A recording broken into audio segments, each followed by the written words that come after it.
ପିଲାମାନେ ଭଲ ଅଛ?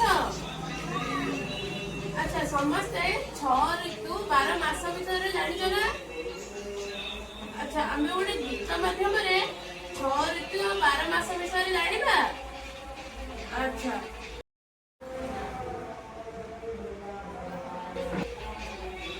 ମୁଁ ଆଗରେ ଗାଇବି, ତମେ ମୋ ପଛରେ ଗାଇବ, ଠିକ ଅଛି? ଗ୍ରୀଷ୍ମ ବୈଶାଖ ଜ୍ୟେଷ୍ଠ ମାସ, ପ୍ରଚଣ୍ଡ ରୌଦ୍ର ପରଦେଶ, ବର୍ଷାରେ ଆଷାଢ଼ ଶ୍ରାବଣ, ମେଘ ବରଷେ ଘନ ଘନ, ଭାଦ୍ର ଆଶ୍ୱିନ ଶରତରେ, ନିର୍ମଳ ଶୋଭା ଜଗତରେ, ଭୂମି କାର୍ତ୍ତିକ ମାର୍ଗଶିର, ରାତିରେ ପଡ଼ ଇଶିଶିର, ଶୀତରେ ପୌଷ ମାଘ ମାସ, ଦେହରେ ରଖ ଶୀତ ବେଶ, ଫାଲ୍ଗୁନ ଚୈତ୍ର ବସନ୍ତରେ, ମୃତ୍ୟୁ ମଳୟ ମନୋହରେ।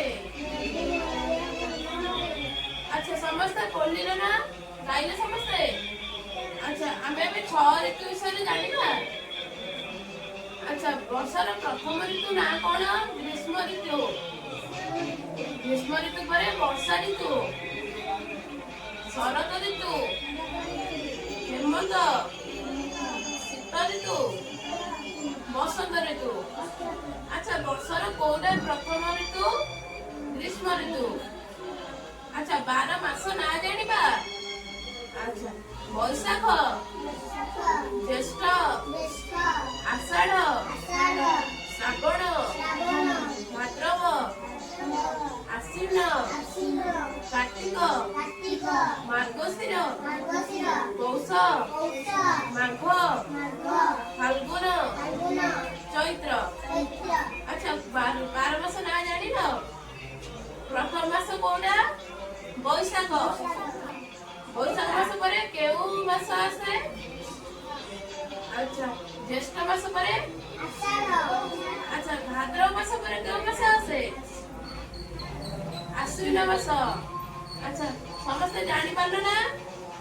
ଆଚ୍ଛା ଧନ୍ୟବାଦ ପିଲାମାନେ।